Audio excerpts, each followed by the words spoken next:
cultural girl for a foreign return boy having income of the 7 figures, etc., etc. So it has lot of aspirations, but there is I am of the firm belief that there will be less and less achievement because it is all beautifully worded policy document, but there is no mention that how we can improve the education. They have used certain terms that mother tongue, with mainstream, alternate they teach. They have used many terms. But as far as, according to me, it is a like demonetization scheme when we were expecting that lot of black money will come out. But what happened ultimately that all the black money, more than black money, white money has become in the market. All the black money have become the white money and in the more quantity than what it was in reality. So it is a good document, but I believe that it should have been thought more. There was more participation was required by this from the stakeholders. Thank you, Damodarji. I love your description of the policy. I don't think so anyone has described it as beautifully as a matrimonial ad. Thank you so much. That's very interesting. We'll come back to some of the very, very valid points you've raised about regulation. In fact, in our latest Education World cover story, where we've done a cover story, that's what we've said. This is a visionary charter, educacy shadow, because they haven't been able to make a clean break from this command and control culture, which is deeply embedded in the Indian education and regulatory system. It's unfortunate that many of these grand vision and plans they have made, we won't able to see the light of day. Dr. Vora, let me come to you now. One of the policies recommendations which has created a lot of excitement is in the area of teacher education, revamping teacher education. As you know, lack of qualified teachers is really the Achilles heel of Indian education. And in particular, the policies statement that a 4-year integrated BA degree program will be introduced, and all other forms of teacher qualifications will slowly be phased out. Are you satisfied with these teacher education reforms of NEP 2020? Should the policy have looked at, say, shorter duration programs also for grads and postgrads, lateral entry from other professionals? I'd like your comment on this, because without highly qualified teachers, none of the objectives of NEP 2020 can be achieved. Thank you, Sumya. That's a wonderful question, and being so passionate about teacher education myself, I think Noreen said a while ago certain things that sound like music to our ears as educators. There is a lot in the vision of the policy that is really something that progressive educators across India, also apart from other parts of the world, have already been doing. We've been introducing those things and working with those things and ensuring that teachers are engaged and learn that way, and children get the benefit of all of that. But what has really been lost over the years is that sheer respect for the person, the teacher. Whether we talk about private school education or public school education or unaided or aided, whatever kind of schools, there is a shift in the way people look at this profession. And over the last decade, I think, and more, we have seen a sheer shortage of good teachers. There is discussion about this as well in the policy. The policy, to quote, clearly says teachers truly shape the future of our children and therefore the future of the nation. Today, however, the status of the teacher has undoubtedly and unfortunately dropped. So the policy recognizes it and states clearly that this needs to be revived, very strongly so. But when you look at the detail, as you said, devil is in the detail always. When you look at the detail, it is still talking about something as good as, yes, within the government structure probably, all teachers will get merit-based appraisals. Now, when you look at what are the things put in for merit-based appraisals, they are number of hours of CPD. Now, CPD or in-service training doesn't work with, you specify 50 hours or 100 hours or whatever. You need to see what is the impact of that. You need to have very clearly defined impact indicators and how they are measured. There's going to be the teacher standards and so on, but we've had earlier policies which were talking about similar things and in very beautiful ways, but we've all seen how implementation really meant something else. It should not turn into that tick box approach that has been over the years. The other part of your question regarding the B.Ed, while it may be a good idea to have a 4-year integrated B.Ed program, when you look into the detail of the policy, it does say that somebody who's already got another specialization and already a BA degree or some other specialization in graduation can add a 2-year B.Ed that will be available. It also says that somebody who got a master's or some other similar specialization can add a 1-year B.Ed that will be available. Those options are given out there, but we don't know what will really happen in terms of implementation.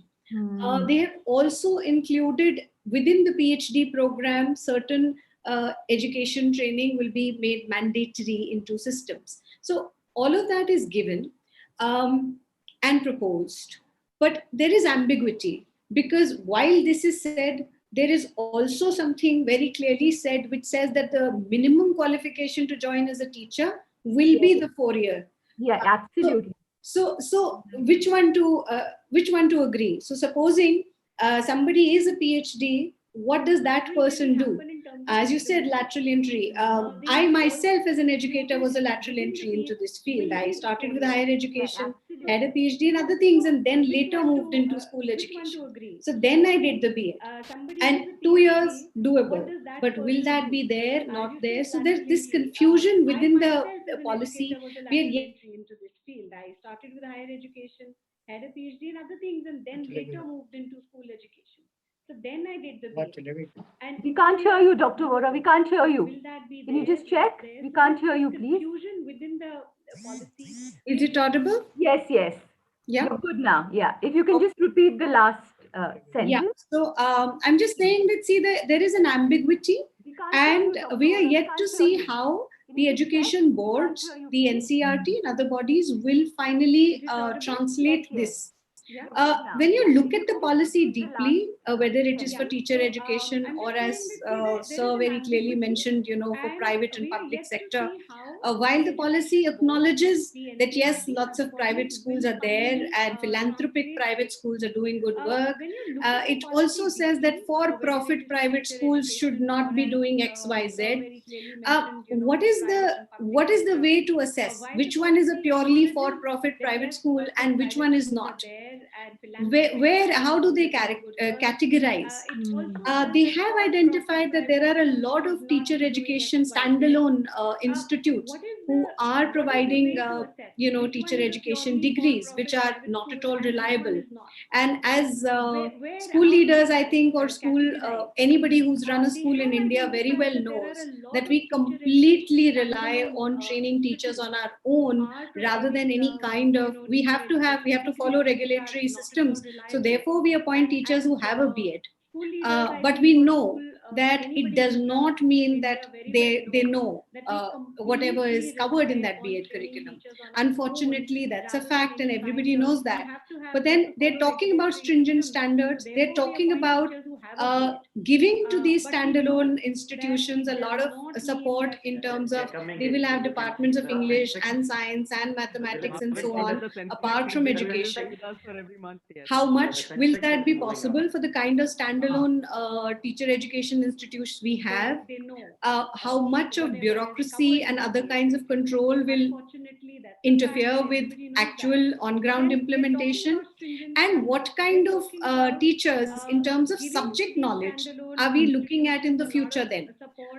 Subject knowledge is a given. We do need education knowledge for sure, and it should be there. It should be primal. but at the same time you can't really have a teacher who does not know the subject. Pedagogy is certainly required, but the subject, you can't compromise on that. So a lot of discussion around this and reformulation on this may be necessary in near future. Thanks, Dr. Vora. We'll come to some of the points you've raised. Kulbhushan ji, if I can come to you now. In this grand vision of Indian education, the contribution of private schools, which enroll 50% of India's school children, has not been acknowledged at all. They don't seem to exist at all, especially the country's 400,000 budget private schools, which enroll a staggering 65 million children. Kulbhushan ji, आप क्या कहना चाहेंगे इस बारे में कि private schools का कहीं मेंशन ही नहीं हुआ है, तो सिर्फ वो फिलैंथ्रोपिक एक्टिविटी के लिए प्राइवेट स्कूल्स एग्जिस्ट ही नहीं करते. कंट्रीब्यूशन ऑफ प्राइवेट सुमैया जी, आपने बिल्कुल सही बात कही कि इस एजुकेशन पॉलिसी में जो मेजर पार्ट है वो बजट प्राइवेट स्कूल है. जैसे अभी सेंटर स्केयर फाउंडेशन की रिपोर्ट भी आई कि 70% स्कूल्स जो है 1,000 रुपए से कम एजुकेशन दे रहे हैं, जबकि मेरा उससे मानना है कि शायद इससे भी कम पर वो एजुकेशन दे रहे हैं. उनकी एवरेज फीस जो होगी वो 600 to 700 या 800 होगी. और देश में जो मेरी कैलकुलेशन अपना, मैंने क्योंकि देश में बहुत भ्रमण किया है ऑन द खुद मैंने 10,000 स्कूल्स तो खुद विजिट किए हो, तो मेरा मानना है कि जो अभी ये 5 लाख के करीब इंडिया में स्कूल्स होंगे, जिसमें 24,000 के करीब सीबीएसई के स्कूल हैं, 2250 जो है आईसीएसई के स्कूल हैं, और इनमें भी 70% से ऊपर बजट स्कूल्स हैं. तो इनको इसमें इन्वॉल्व ही नहीं किया गया है. जो एजुकेशन पॉलिसी है इसमें इनकी राय ही नहीं ली गई. और एजुकेशन में जो बात की जा रही है कि फिलैंथ्रोपी, या इनको कहा जा रहा है कि ये लोग कमर्शियलाइजेशन कर रहे हैं. अगर बिल्कुल सही बात ये कही जाए तो ये तो 1/6 कॉस्ट पे एजुकेशन को प्रोवाइड कर रहे हैं, और गवर्नमेंट जो है 6 गुना ज्यादा 6 टाइम और मोस्ट कॉस्टली एजुकेशन दे रही है. तो कमर्शियलाइजेशन पहले बताइए कौन कर रहा है? क्या प्राइवेट स्कूल कर रहे हैं या गवर्नमेंट कर रही है? अगर इसका डायरेक्ट कोई डाटा ऐसा निकाला जाए, क्योंकि गवर्नमेंट ने ठीक है इस पे सेपरेशन ऑफ रोल की बात भी की है, एक्रेडिशन की बात भी की है, लेकिन हमें अभी भी डाउट है, क्योंकि पूरी पॉलिसी के अंदर ना बजट प्राइवेट स्कूल्स की कहीं बात की गई है कि देश में बजट प्राइवेट स्कूल्स भी हैं. उसकी चर्चा ही नहीं की गई कि कितने परसेंट हैं. तो ये पॉलिसी कैसी बनी होगी? जैसे हिंदुस्तान में तो एक बहुत बड़ी ट्रेजेडी है कि डॉक्टर्स की अगर कोई पॉलिसी बनाए तो किसानों को दे दी जाती है, किसानों की पॉलिसी बनाए तो वो साइंटिस्ट को दी जाती है. अब एजुकेशन की जब पॉलिसी बनाई गई तो एजुकेशनिस्ट को इसमें शामिल ही नहीं किया गया, उनसे उनकी राय नहीं लेगी, जिनका मेजर पार्ट है एजुकेशन के अंदर. हाँ, अगर कहीं बात की गई तो कमर्शियलाइजेशन की बात की गई कि तो उन्होंने कमर्शियलाइजेशन जो है किया.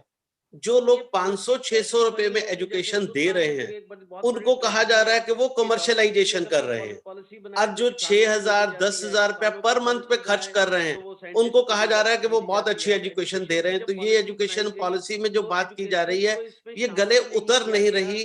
तो इससे आगे किस प्रकार से जो बात एक स्वप्न दिखाया जा रहा है, उस स्वप्न में भी लग रहा है कि ये जल्दी टूटेगा. 36 इयर्स के बाद जो ये पॉलिसी 34 इयर्स के बाद जो पॉलिसी आई, तो बहुत सारी उम्मीदें थी कि यहाँ पर एक प्रैक्टिकलिटी होगी, एजुकेशनिस्ट को बजट प्राइवेट स्कूल की इंपॉर्टेंस को समझा जाएगा. अब ये कहा जा रहा है कि सारी जो एजुकेशन जो रूल्स होंगे सबके लिए समान लगेंगे. समान कैसे हो सकते हैं? सवाल ही पैदा नहीं होता कि पूरे देश में हर एक के ऊपर, क्या आप कहते हैं कि इनकम टैक्स का एक ही स्लैब होगा? हर जो है इंडस्ट्री के ऊपर जो है बिजली का बिल एक तरह से, इलेक्ट्रिसिटी चार्जेस एक तरीके से लगेंगे, या हर आदमी को एक तरह से ट्रीट किया जाएगा? तो इस एजुकेशन पॉलिसी में जो है वास्तविकता की तरफ देखा ही नहीं गया. तो ये एक बहुत ही दुखद बात है.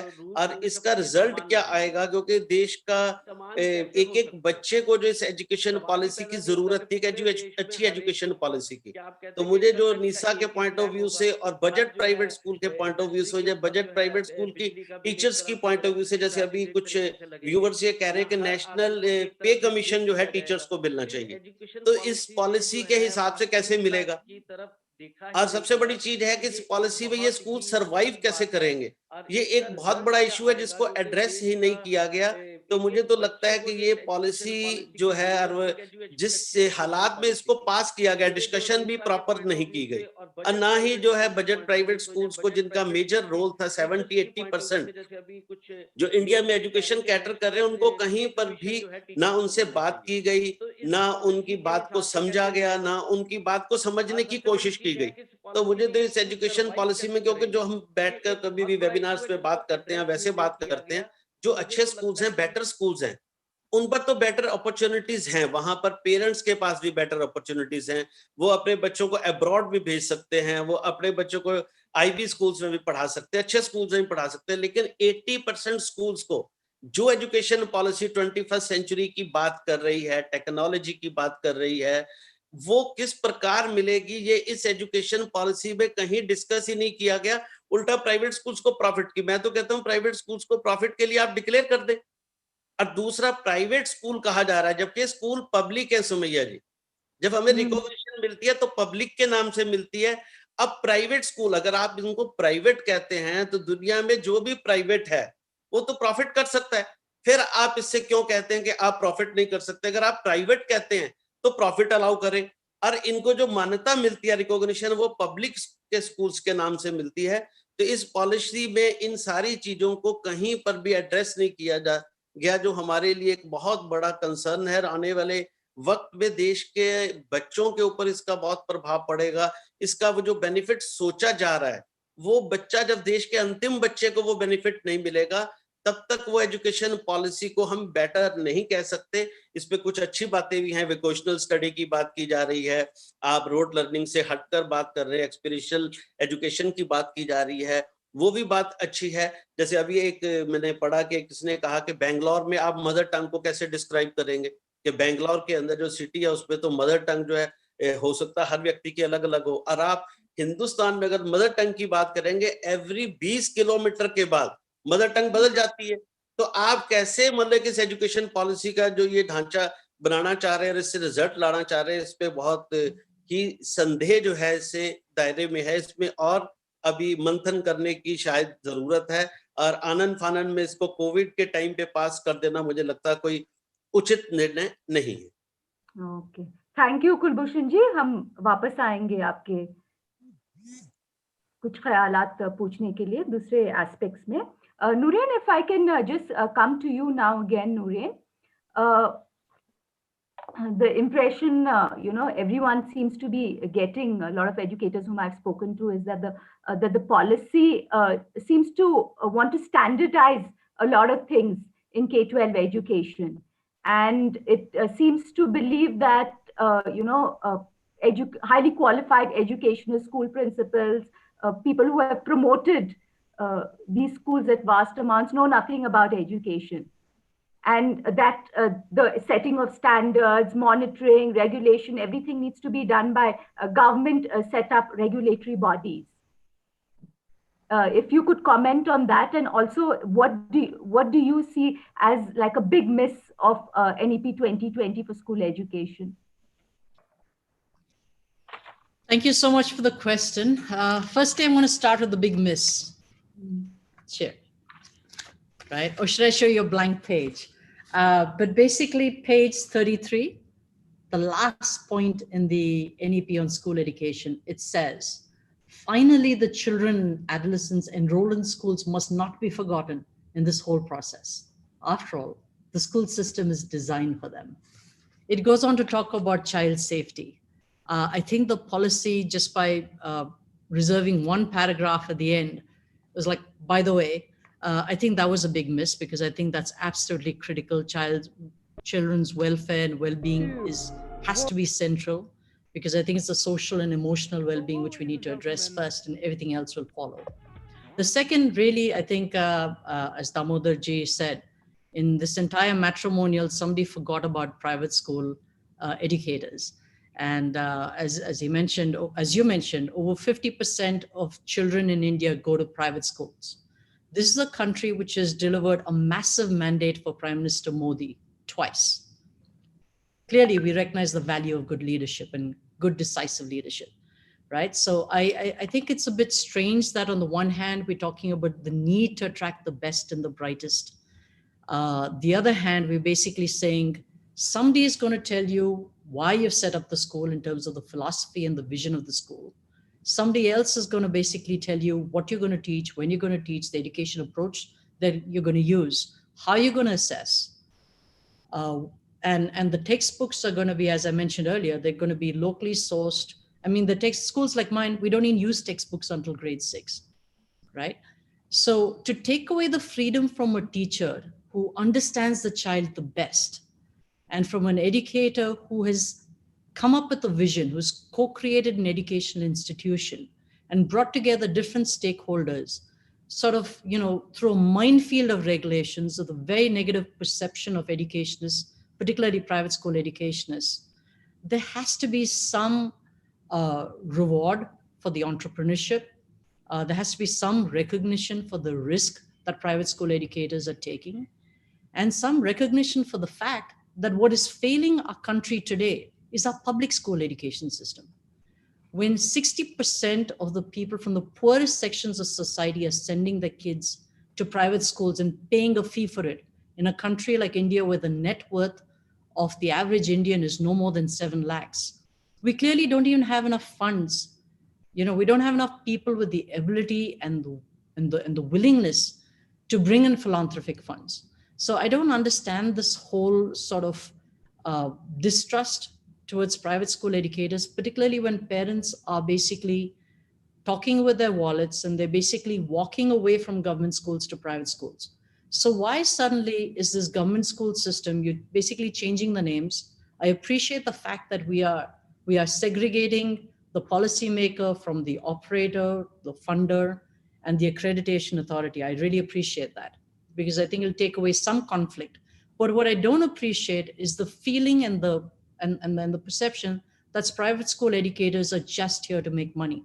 And somehow everybody needs to be protected from them, from arbitrary fee increases, I think the draft said that teachers will be held accountable for what they do and do not do by the public, right? So we have to face the reality. India is in deep trouble. We're in deep trouble economically. We're in deep trouble in terms of education system. We're in deep trouble. I mean, I don't want to go beyond that, because I can see panelists saying that people are on this panel. I can see attendees saying that people on this panel are very negative. But the fact is, we have all invested our blood, sweat, and tears into Indian education. We understand our teachers and what motivates them. We understand children. We understand parents' aspirations. So give us the freedom to innovate as we've done in the past, to continue to innovate and really make India that knowledge superpower that the country aspires for. Help us ensure that every child gets a quality education so they can, at the very minimum, live a life of dignity. None of us want to see the scenes that we saw this time with the lockdown, where 70 million people just took to the streets to go back to their hometowns. So I hope that answers your question. Yes, Noreen. We also hope that, even though you say that in the policy they've tried to separate the roles of the operator and regulator. In fact, I want to come to Damodarji and raise that point. It's the same people, though. It's still the same people. I mean, a person, if he jumps into a booth and puts a Superman uniform, clothes on, he's not going to change. It's the same people. We're looking for solutions. Damodarji? Yes. If I could, have your opinion on what I just said, that, it's still the same people. We're looking for solutions. It's the same old remedy. We're asking the same people who ruined our education system for the past 60 years, 70 years, to now again come with this new education policy and send this grand vision. And then we're asking them again for remedies and solutions. And they want to be still in control. Yeah. Soumya, the entire education policy in relation to school education has been prepared keeping in mind only the government schools. If that is the objective, I welcome it. Because anyway, if there is some improvement in the government school through this document, we will welcome it. But how much the prejudice was in their mind, that I would like to quote paragraph 8.3 from the national policy. Okay. They are based on the presumption. I will read.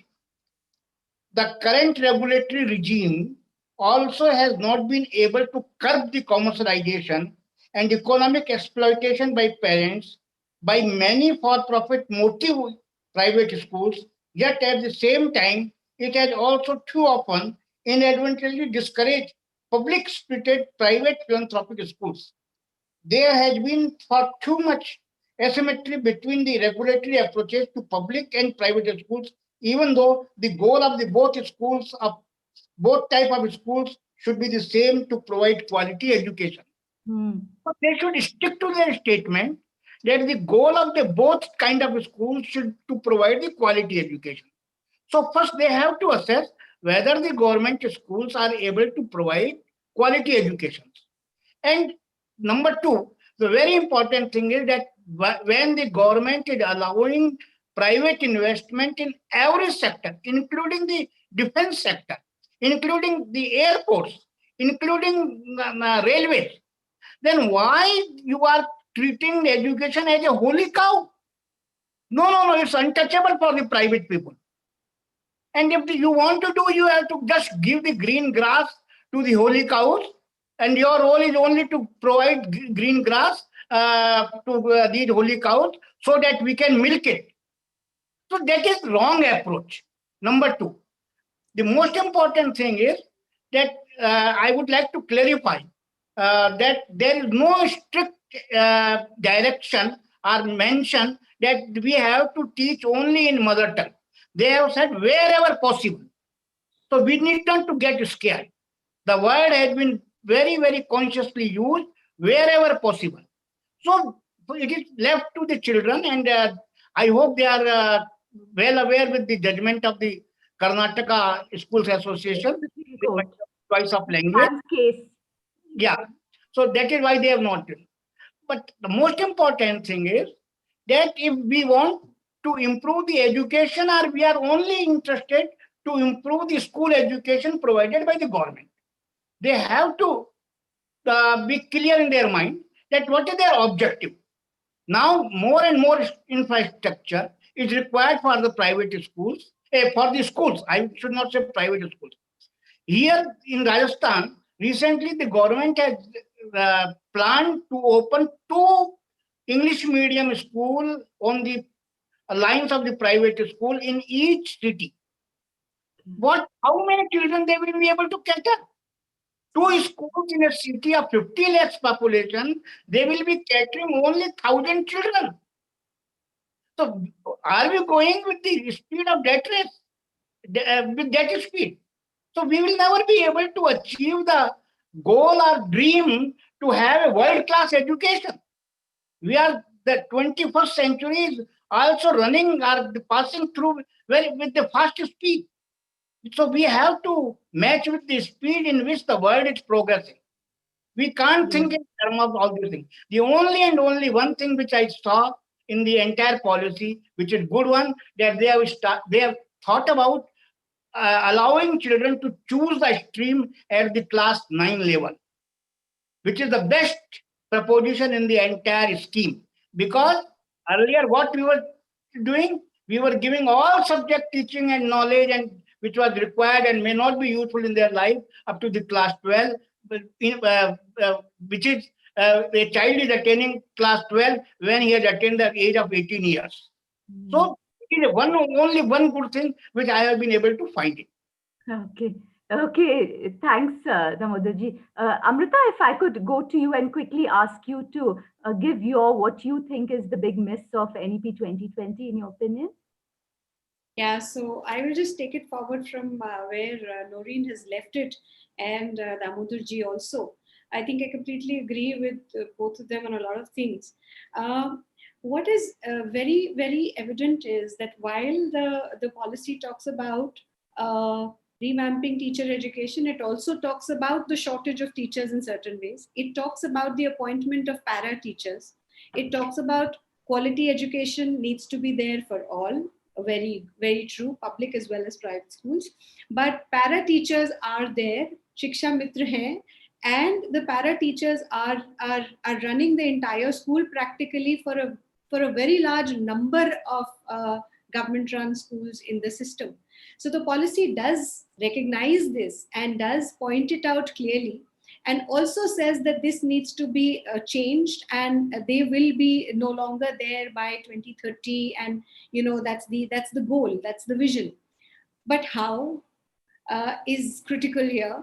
They also say that the teacher education test, the TET, will be made more stringent. Now, already the TET, barely 12%. Less than 10%, pass percentage rate is less than 10%. Yes. So already when you are not being able to get teachers, there's already a teacher shortage, which is very real, which is very much there for all kinds of schools in India, and actually across the world also, because it's no longer a profession that somebody really wants to get into. It's not there. So then how are we saying that we'll make it more stringent and we'll be able to work on the shortfall as well? So both sides of the coin, how? I mean, so the how is not really discussed very clearly in the policy.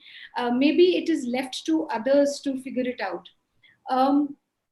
Then the next step is, whenever we talk about any policy, I think in a lot of places, policy talks about collaboration. We all need to collaborate. It does need to recognize that private schools, all the progressive private schools, many, a very large number of them in India have already been implementing this vision. Many of them have been started with similar visions, which do talk about quality education, which do talk about assessment in a certain way, which have moved away from rote learning practices, which are using experiential learning as the way to go, which are very, very forward looking, and pedagogical environment is totally different, which is the reason why parents are preferring and moving into those kind of schools. But fact remains that private schools are already also under a lot of regulation. What it essentially often means, unlike various other countries, we have schools in Dubai, there is a very stringent regulation authority there. You have KHDA and there is a regulatory process. The school standards are maintained come what may, and they are rigid about it. But they don't stop private education. They are very, very clear about, okay, this is where it needs to, the government cannot invest all the money. We do need the funding, and we do need people to come through, and it will be to an extent for profit. Similarly, in India, we do need a system around it. There is barely any audit system. And if there is, and whatever there is, it doesn't really check what it needs to check. It's a lot of paperwork that happens. And that is essentially what also led to that whole compromise with the CCE, which was again a very forward-looking idea, launched with good vision, but then implementation is where it failed, and ultimately things had to be changed. And again, there is a rethinking around all of this. So where are we thinking in terms of implementation if we are not even acknowledging the private school educators and all the private schools who really can lead the way within this country for the vision? Rightly said, Amrita. Kulbhushan ji, if I can quickly come to you, अगर private budget schools को ये NEP का जो vision है implement करना है, तो obviously we know that the central square foundation की रिपोर्ट ने कहा कि सिर्फ 70% of them 70% of private school levy fees less than ₹1,000, and now the NEP 2020 has clearly said that one of the main objectives of all these regulatory bodies will be to stop to save parents from arbitrary fees increases. तो अगर ये 400,000 private budget schools अपनी fees नहीं बढ़ा सकते हैं, तो ये जो ग्रैंड विजन है पॉलिसी का, ये पेडागोजी रिफॉर्म्स, करिकुलम रिफॉर्म्स, ये 5+3, 3+4 स्ट्रक्चर, ये सब कैसे इम्प्लीमेंट होगा? सुमैया जी, आपने बहुत सही बात की, और मैं बहुत शुरू से ये बात कहता हूं कि जब भी कोई पॉलिसी बनाई जाए, हमारे father of the nation Mahatma Gandhi ने एक बात कही थी कि जब भी कोई नीति बनाई जाए तो देश के उस अंतिम व्यक्ति को देखकर, और शिक्षा नीति में कहने का मतलब अंतिम बच्चे को और अंतिम गरीब व्यक्ति को देखकर बनाई जाए, जिसकी आत्मा प्यासी हो और पेट भूखा हो। तो इस नीति में इसका कहीं पर भी ख्याल नहीं रखा गया कि देश का जो अंतिम बच्चा बजट प्राइवेट स्कूल में पढ़ता है, बहुत सारे लोग सुनकर बहुत हैरान होंगे कि जो मेरी नॉलेज में आया कि इस प्रकार के बजट स्कूल्स भी हैं जो सिर्फ 50 रुपए फीस चार्ज कर रहे हैं मध्य प्रदेश में, यूपी में 50 से 100 के बीच में बहुत सारे स्कूल है जो 100 रुपीज चार्ज करते हैं। तो वो किस प्रकार जिस एजुकेशन की बात की जा रही है कि ये एजुकेशन बच्चों को 21st सेंचुरी की एजुकेशन बच्चों को दी जाएगी, किस प्रकार वो दी जा सकती है। और जो हमें पता लग रहा है कि हम 50% के स्टेक होल्डर हैं। मेरा गारंटेड मानना है कि हम 50% नहीं, हम 60% के स्टेक होल्डर हैं। 60% बच्चों को हम पढ़ा रहे हैं, क्योंकि पीछे कैग की ये रिपोर्ट आई थी कि सिर्फ यूपी के अंदर एलिमेंट्री के अंदर 1,11,00,000 एनरोलमेंट गवर्नमेंट स्कूल में फेक हैं। हरियाणा में जब आधार से लिंक किया गया था तो 4.5 लाख बच्चे फेक मिले थे। तो अभी उसको दुरुस्त तो किया नहीं गया कि एक्चुअल में क्या डाटा है प्राइवेट स्कूल में। अब मेरा गारंटेड ये मानना है कि 60% बच्चे बजट प्राइवेट स्कूल्स में पढ़ रहे हैं। तो जो ये स्वप्न दिखाया जा रहा है एजुकेशन पॉलिसी में, हमेशा जब बात की जाती है, हम किसी भी कॉन्फ्रेंस वेबिनार्स में जहां पर भी जाते हैं गवर्नमेंट की मीटिंग में, तो वो चाइल्ड सेंट्रिक अप्रोच की बात करते हैं कि जो पॉलिसी होनी चाहिए वो चाइल्ड सेंट्रिक होनी चाहिए। लेकिन चाइल्ड सेंट्रिक अप्रोच को टोटली इग्नोर किया गया है। क्या इस पॉलिसी से आप बताएं कि जो 60%, जो मेरा कहना है, जो स्कूल 6,000 से साल के जो है 10,000 से कम फीस चार्ज कर रहे हैं, 60% स्कूल मेरे हिसाब से होंगे, वो किस प्रकार ये जो आज आर्टिफिशियल इंटेलिजेंस की बात की जा रही है, 21st सेंचुरी की बात की जा रही है, रोबोटिक्स की बात की जा रही है, कोडिंग की बात की जा रही है कि 6th ऑनवर्ड कोडिंग जो है बच्चों को सिखाया जाएगा, तो ये किस प्रकार उन बच्चों तक पहुंचेगी, इसकी बात कहीं एजुकेशन पॉलिसी में नहीं की गई। बेहतर ये होता कि चाइल्ड सेंट्रिक अप्रोच बनाकर, जैसे बहुत सारे लोग इस पे भी अभी सवाल कर रहे हैं कि एमएलए एमपीज अपने बच्चे गवर्नमेंट स्कूल में क्यों डाले। भाई क्यों डाले, वो हर एक को अपनी चॉइस होनी चाहिए। स्कूल चुनने की चॉइस भी इस पॉलिसी के अंदर कहीं भी पेरेंट्स को नहीं दी गई है। और जब तक स्कूल के पेरेंट्स को चॉइस नहीं दी जाएगी और चाइल्ड सेंट्रिक अप्रोच नहीं बनाई जाएगी, और हमारा जो नीसा का मानना है कि डायरेक्ट बेनिफिट ट्रांसफर जब तक एजुकेशन में नहीं किया जाएगा, तो ये जो मिस यूज ऑफ फंड्स हो रहा है इसके बारे में कहीं पॉलिसी में बात नहीं की जा रही कि बजट प्राइवेट स्कूल, जब असर की भी रिपोर्ट आ रही है कि private school is performing better than government school, ये रिपोर्ट तो आ रही है। तो जब वो बेटर परफॉर्म कर रहे हैं तो misutilization of the funds, public के पैसों को मिस यूटिलाइज क्यों किया जा रहा है, इसकी कहीं चर्चा नहीं है। तो ये जो पॉलिसी में जब इन चीजों को जो इग्नोर किया गया है, मिस किया गया है, इससे देश के अंतिम बच्चे को, और मेजॉरिटी जो हिंदुस्तान में जो देश बसता है वो गांव के अंदर बसता है। सिर्फ शहरों से आप देश की कल्पना नहीं कर सकते, कुछ शहरों के उससे हिंदुस्तान ज्यादातर गांव के अंदर बसता है।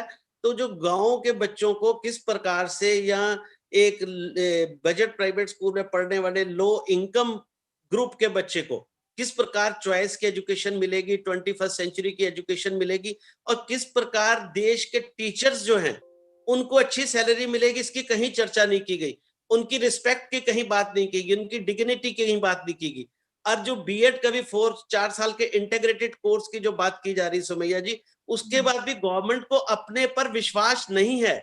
इसके बाद भी वो कहते हैं टैट होगा, टीचर एलिजिबिलिटी टेस्ट होगा, कि आप इतनी बड़ी पॉलिसी बना रहे हैं इतने सालों के बाद, 3 डिकेड्स के बाद, उसके बाद भी आपको अपनी पॉलिसी पे खुद विश्वास नहीं हो रहा कि जो आप एजुकेशन देंगे उसके बाद भी टीचर को फिर एक और परीक्षा से गुजरना पड़ेगा।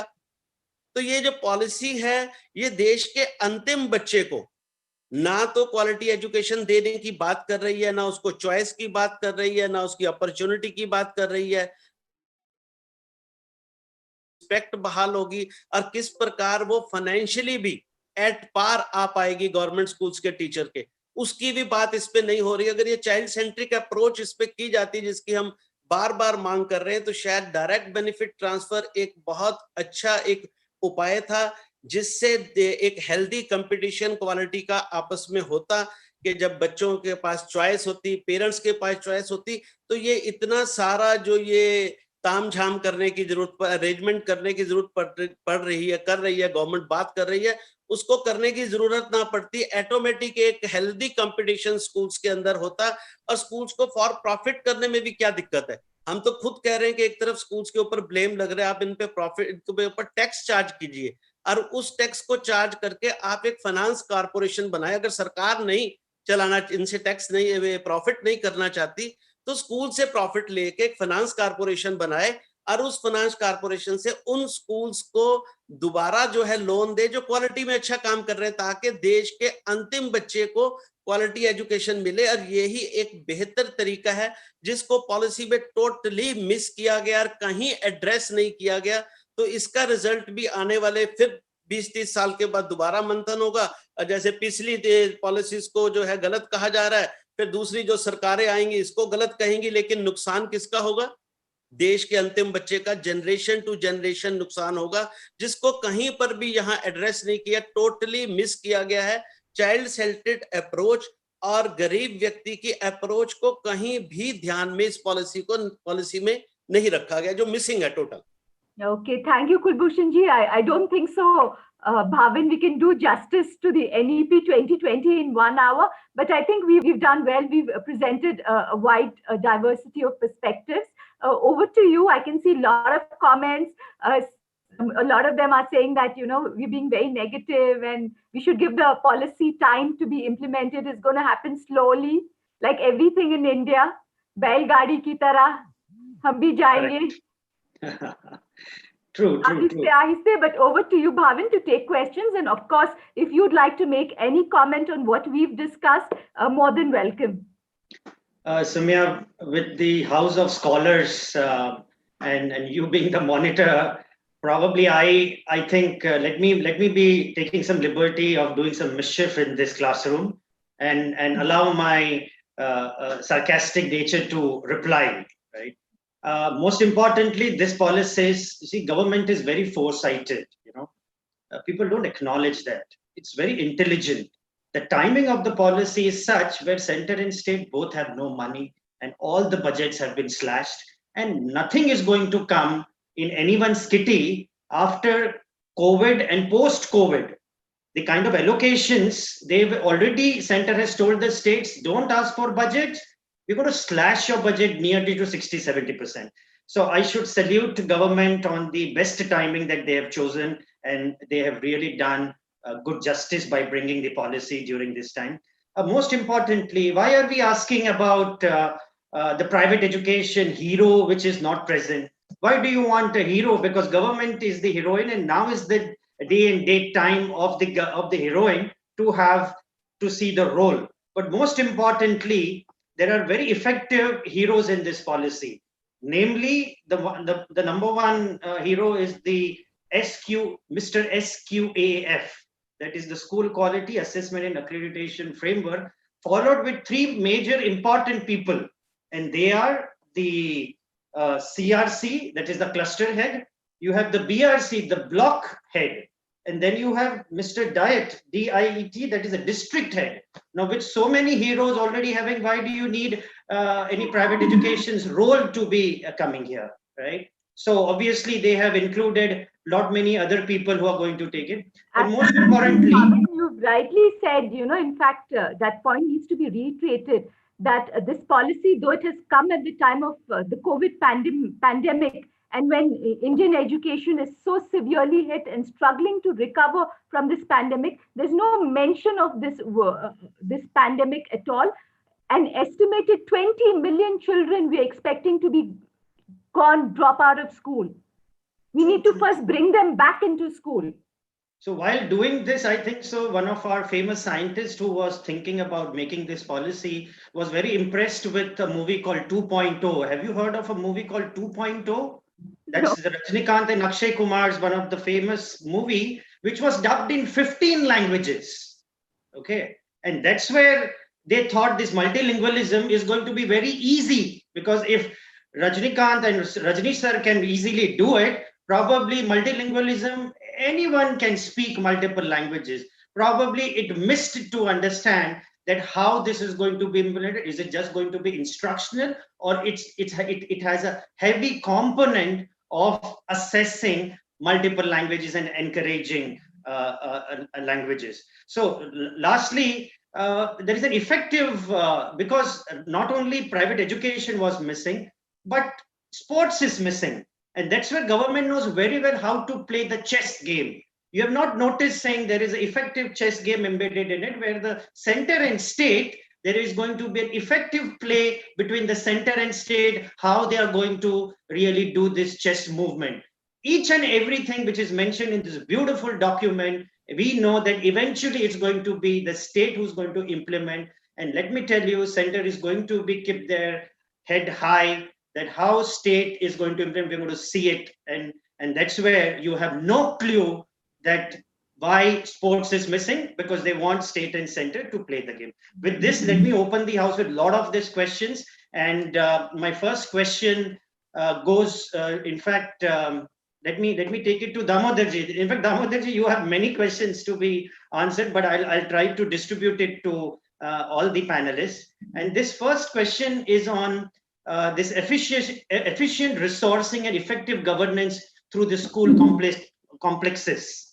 The complication of the matter is expansion of school under SSA, Sarva Shikshan Abhiyan or Samagra Shikshan Abhiyan, and RT requires to have access within 1 kilometer. How can state organize integrated school complexes without impacting access negativity or negative? You have made a very, very valid point. And what they are saying that the head of the cluster will be the senior secondary school. Correct. And the other members will be the primary school or the middle school. So you are putting apple amongst bananas. Correct. Something which are not compatible. Number one. Number two, here also you are not taking expertise services of the private schools.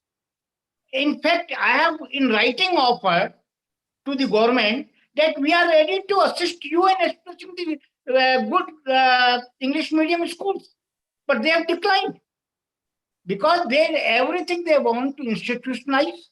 The whole thing is that this policy has, in other sectors, we have open policy. We are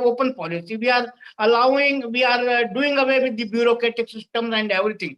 But in this policy, every step has been institutionalized. Every step. And that is the problem, that this education policy is not going to yield any result. True. Okay, so that's a very... will not work at all. Again, it will be eating and resting. Okay, let me come to Nurain. This is from Subhash, and this is on the, I'm merging 2-3 questions because there were a lot of opinions that have come, and this is on largely the topic of standard setting and accreditation for schools. Okay, so Nurain, the question and the complication over here is, how comprehensive system of school accreditation be implemented across all the schools? See, the matter over here is the framework of the school standards are often not suitable to the state, lack of adequate numbers of competent assessors. So how do you see a comprehensive system of school accreditation be implemented across all the schools? Hi, thank you for the question. I think what I saw from the document, and I was trying to scramble to that section, but there was the rather unfortunately named SSA. And then there's, of course, the NCERT, right? SCRT. NCERT and then SCRT. SCRT, right? So they're going to both be setting standards, and they're both going to do some sort of an audit and accreditation. And I think it's going to be a 5-year cycle. So yeah, I think it's a very good question, given the whole inspector thing that you talked about, Bhavin, and the Inspector Raj. I think, it takes me back to when Damodarji and I were sitting down in Supreme Court with the RTE. And one of the objections which was raised at the time was that this 25% is going to go up for sale. Do you remember that, Damodarji? And the Chief Justice at the time said, we recognize that, I forget the precise words, but something on the lines of, we recognize that this is a practice, but we can't set law based on this, right? So my fear for the NEP and for all the concern about the so-called negativity, let me tell you this, I love the vision, the founding principles, the kind of curricular approach that they're talking about. I think it's a brilliant matrimonial, Damodarji, and maybe I should have had whoever wrote I will be celebrating Nurain, I will be celebrating my golden jubilee wedding anniversary next year. Yes, I saw that on Facebook. Congratulations. So Lorraine, I think so. It's not the Inspector Raj, but these are the heroes of the movie who are Right. going Well, to the take heroes sense. of the movie, Yes. you know, I grew up watching Bollywood movies where a lot of inspectors ran around playing heroes. But my point is, the failure of the RT was that the government did not take along the private schools, right? And bulk of India, whether you like it or not, studies in private schools, and the aspiration is to study in a private school. We don't want to wait another 10 years to find out that this is failing, right? So I think it's very, very critical that the government truly creates an ecosystem of trust and collaboration, because there's simply too much at stake here. Okay. So whether it's and my big concern with the kind of standards that they're talking about, again, I think is because I read the draft policy and I understand the intent and the distrust. But when they say that, you know, they've come up with a whole list of things that need to be shared in the public domain and open to general public. Now, my question is, does the general public have the maturity and understanding of education institutions? Everybody has an opinion. Everybody has an opinion on politics. Everybody has an opinion on schools. But that does not qualify us to be education minister or prime minister, right? In the same way, just because you have a kid or just because there's a school in the neighborhood that you're aware of, it doesn't make you an expert in education. I'll give you an example. We set up a makerspace lab at an I'm not going to go into the numbers, but they run into crores, right? We set up rainwater harvesting because we recognize that we have a situation in Bangalore where we have a shortage of water. Now, if you were a parent with a kid, say in grade 11 or grade 12, would you have seen the requirement for the school to invest in that rainwater harvesting when we did? You may have turned around and said, and quite rightly so, hey, this is not my concern. It's not going to benefit my child. So I think education institutions have to basically put their money where the mouth is in terms of vision.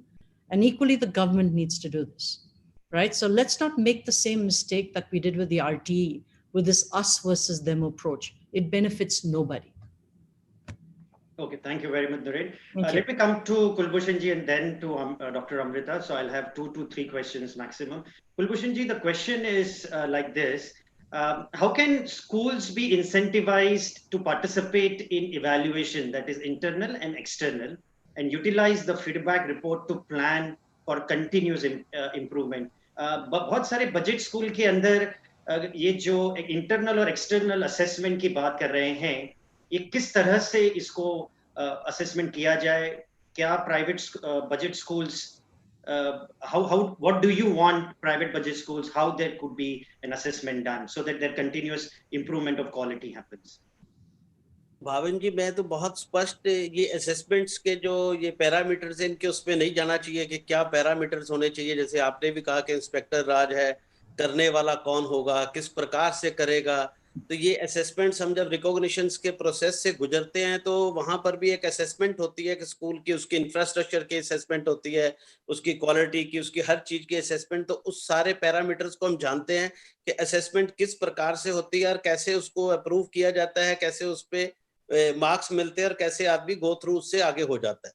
तो assessment की बात जो हम सीधा स्पष्ट NISA का एक साफ वर्जन है कि असेसमेंट और इवैल्यूएशन की सारी पावर पेरेंट्स के पास देनी चाहिए कि पेरेंट्स इवैल्यूएट करें किसी स्कूल को, पेरेंट असेस करें, तो अपने आप स्कूल्स की असेसमेंट जो है वो बेटर होगी। बाकी आप कोई भी मेथड्स लगाएंगे, एक्रेडिशंस की बात लगाएंगे या किसी भी असेसमेंट, जैसे आज एग्जाम की असेसमेंट की बात जो है वो भी संदेह के घेरे में, और मैं उसका बहुत बार चश्मदीद गवाह हूं कि उस असेसमेंट में भी हमें जो है विश्वास नहीं होता कि बच्चे की जो एग्जाम में भी असेसमेंट की जाती है वो फेयर की जाती है कि नहीं की जाती। तो जो असेसमेंट का तरीका है वो बहुत सारे पेरेंट्स भी, मैं इसमें देख रहा हूँ जो व्यूवर्स भी डाल रहे हैं, कि असेसमेंट का तरीका पेरेंट्स के हाथ पे छोड़ना चाहिए। ये डेमोक्रेटिक कंट्री है, इसके अंदर जब एमएलए और एमपीज को जो असेस पब्लिक करती है तो स्कूल को भी असेस करने का जो पावर है या उनकी जो फ्रीडम है वो पेरेंट्स को दी जाए तो स्कूलों को सही ढंग से असेस भी किया जा सकता है। जो क्वालिटी एजुकेशन की बात बार बार जो है लोग भी उठा रहे हैं, तो वो क्वालिटी को भी असेस कर सकते हैं। हर चीज को पेरेंट्स से ज्यादा बेस्ट असेसर कोई भी नहीं है। तो जैसे हमने एजुकेशन वर्ल्ड में India school ranking, India budget school ranking, जो पेरेंट्स से जितने अभिभावक हैं वो लोग रेट करते हैं डिफरेंट पैरामीटर्स पे। So you are right that parents should be given much more empowerment to do the assessment of मैं द आपकी स्कूल्स। असेसमेंट इसकी प्रेज भी करता हूं, क्योंकि बिल्कुल फेयर असेसमेंट होती है। आप पेरेंट्स से, टीचर से, प्रिंसिपल से बिना किसी को कहे, कोई एक ऐसी एजेंसी नहीं है जो असेस करने जाएगी। अगर कोई एजेंसी असेस करने जाएगी तो वो फेयर असेसमेंट नहीं होगी। तो ये फेयर असेसमेंट का तरीका ही है जो education Fair award point, sir. Fair point. Parents are the ultimate. Dr. Amrita, के लिए पब्लिक एक बेस्ट असेसर है, और इस पॉलिसी में उसको टोटली फिर इग्नोर किया गया। ना बच्चे का ख्याल किया गया, ना पब्लिक को जो है इतना, कहीं पर कहा गया कि पब्लिक ठीक है, कहीं पर कहा गया कि पब्लिक को नॉलेज ही नहीं है। सही बात है sir. Dr. Amrita, two questions very quickly. These are on teacher education. This is a comment and related with it, if you can give your viewpoint. Unless a quality framework linked to incentive and continuity is not created for teachers education, then it's unlikely the situation would improve for the teachers. Do you believe this? Well, there has already been a quality framework in place. They are only going to review and revise it. Would it be linked with incentives? Then there is motivation. Yeah, So is there an yeah. incentive for it? Yeah, so currently, no, it wasn't there. And now the new policy does talk about it being there. It will be in place. But as you very clearly mentioned earlier, there is no budget for it. And there is not going to be, as we all very clearly understand. So in words, yes, the status of teachers needs to be improved, and the policy discusses that very, very clearly. It does talk about, yes, there needs to be this change, and there need to be quality standards, and they need to be implemented, and appraisal of teachers needs to account for CPD, number of hours put in. It needs to account for, it does not, however, state that, just the CPD number of hours put in does not necessarily mean that the teacher may be actually implementing that in the classroom. Does not necessarily mean that it is actually resulting in an impact on the child who is attending that classroom. So impact assessment is not really accounted for in any way. That needs to be built in. We all understand in teacher education that joint practice development is the only way it really works in any school, and only that's how it grows. That kind of system is not talked about. Again, 50 hours is what we need. Well, in private schools, we all know that we put minimum 108 hours or 120 hours per year, and even that is never enough, because continuous training of teachers happens only when they work together in a collaborative way, and everybody works in a certain kind of school culture which is created around them, and then that pedagogical shift happens. There is a much more huge shift required in education as per the vision of this policy when we look at the government or the public school setup, the larger picture, or the budget schools also for that matter to a great extent. We are talking of a teacher earning a salary of something like 2,500 a month. And we are expecting the moon out of this person. And we are saying we'll respect this person and so on and so forth. There should be XYZ, but then how? And what kind of systems and impact indicators are we really putting together? They can be standards, but how are we measuring those standards? Well, I also completely don't agree that only parents can be a good way to measure. Parents also are not educators. They just like all patients can't decide what kind of medicine they should get. And educator is also a professional. And this is a profession as much to be respected. Not everybody can suddenly become a judge. So you have to give that respect and honor to the education segment, and the impact indicators need to be thought through, and how they're going to be implemented, that ways of measure, the external agencies that can measure, maybe unbiased kind of agencies that can really bring in those kind of assessments. We have had assessments within our school systems, but we performed really sadly in PISA. And that's why we're talking about all that today. So following with that, the change and the shift that we're talking is the last question on the B.Ed, because many questions have come on what's going to happen to B.Ed. So are you of the opinion that B.Ed should be liberated and we should have other professionals also in the teaching? Schools should be opening up, or India or the policy should be opening up gates for other professionals also to come in the teaching field?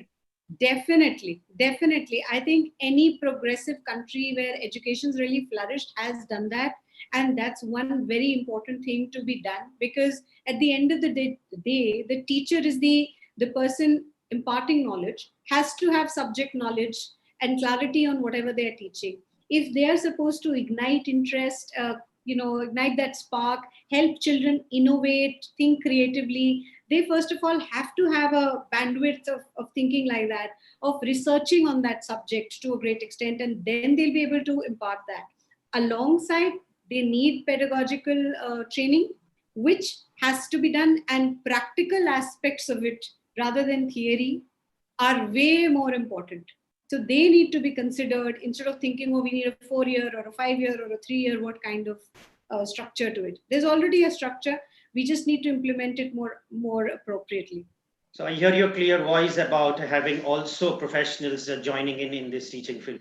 Thank you very much, and thank you all the scholars to allow me to question you, and over to you, Sumya, because we've already shooted Yes, up 15 Pavan, I'll minutes. quickly wind up. I know we've overshot.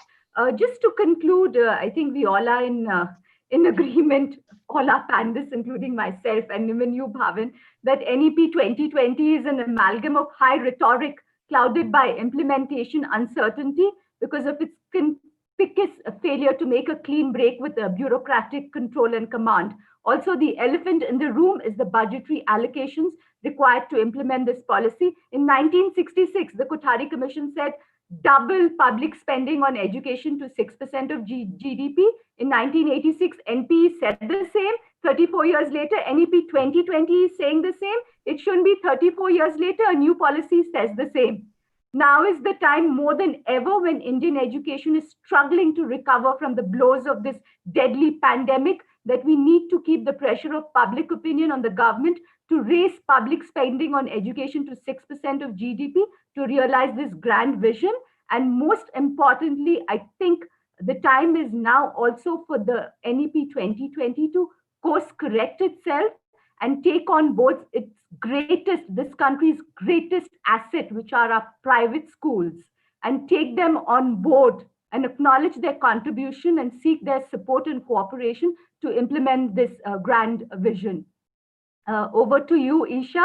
I'd like to thank all our panelists, Nurain, Damodarji, Kulbhushanji, and Dr. Vora, for this great, insightful discussion.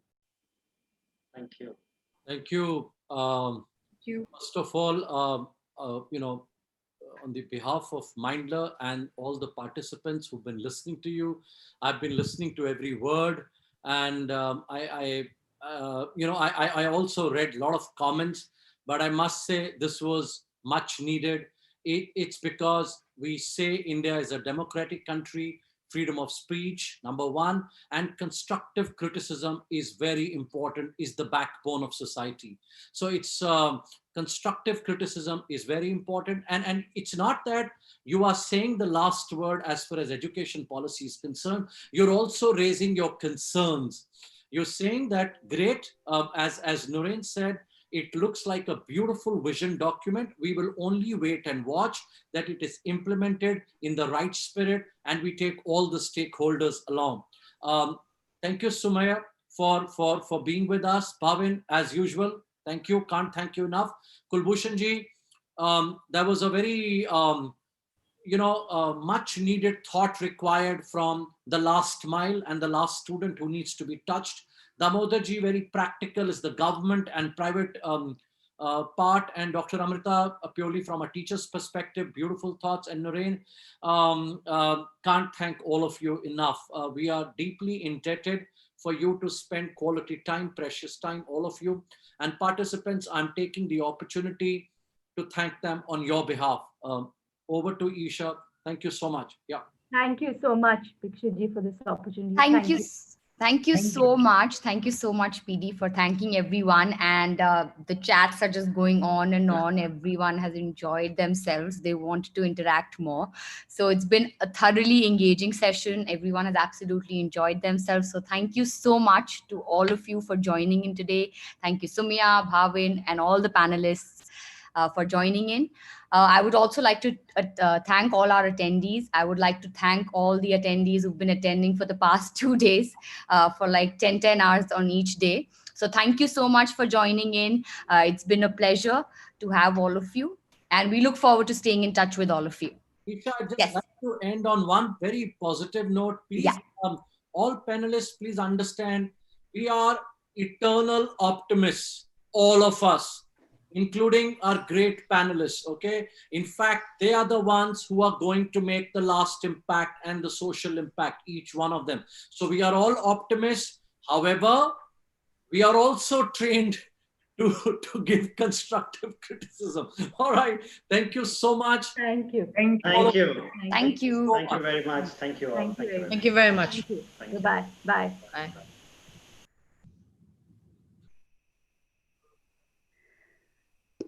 Are we off live now? Yeah. In life. All right. Live. Yeah, we're just going offline. Great. Great. Thank I'll you. wait for my guests to leave. We'll connect again. We'll connect. Sure. Again. Thank you so much. Thank you. Take care, everybody. Thank you. Thank you. Enjoy the rest of your Sunday. Take care. Thank you. You too. Thank you. Bye. Thank you, Noreen. Thank you, Kulbhushan ji. Thank you, Dr. Amrita. Thank you, sir. Thank you. Bye-bye. Thank you, Soumya ji. Thank Bye. you, Bhavin ji. Stay safe, please. To all the panelists. Right. So with our Take guests care. on, we'll take, I have earned myself maybe 1 or 2 hours of music and book reading today. I'm going to enjoy, and all of you have fun, spend some quality time with your family, the most important part of our life. Thank you. Bye-bye. Thanks. Thank Isha. you, PD. Thanks, Prateek. All the best and stay in touch. Bye-bye.